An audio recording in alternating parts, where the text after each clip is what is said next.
إذا أتاك الله نعمة أيا كانت ولن يخلو أحد من نعمة ظاهرة فيه عرفها أو جهلها، لا تبطر بها وتظنن يوما من الدهر أنها من عندك، إن بقاءها مرهون بأمرين: علمك أنها من عند الله وشكرك لله، والآخر أن لا تبطر بها، وإلا حق على الله ما ارتفع شيء من الدنيا إلا وضعه، ما ارتفع شيء من الدنيا إلا وضعه.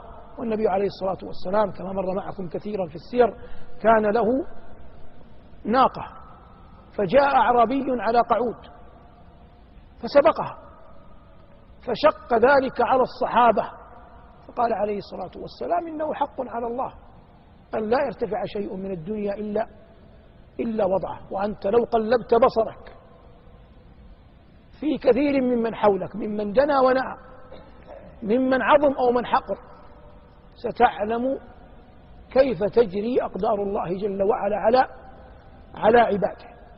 والإنسان يسأل الله جل وعلا أن يعينه على شكر النعمة، وإذا تكلم عنها أو تحدث بها فلا ينبغي أن ينسبها إلا إلى الله، حتى يكون ذلك مرهونا ببقائها.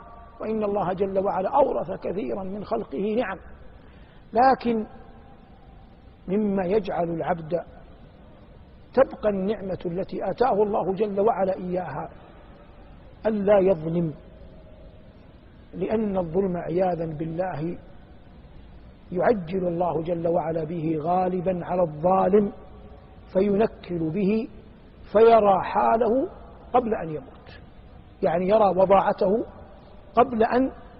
قبل أن يموت. فليتجنب كل أحد منا أن يظلم أحد.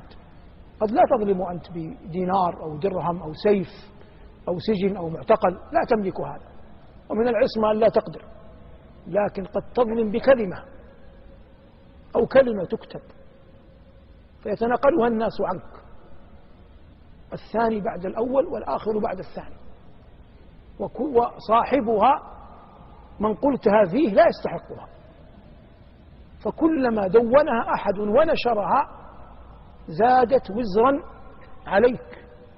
والعاقل يتبرأ إلى الله أن يظلم مؤمنا كائنا من كان. وقد أنا أختم، يقول شيخنا الأمين الشنقيطي: إن الله لا يثيب على لعن إبليس. إن الله لا يثيب على لعن من؟ على لعن إبليس. فبالله من هذا الذي يحمل نفسه أن يلعن أحدا من المؤمنين، مع أن إبليس مستحق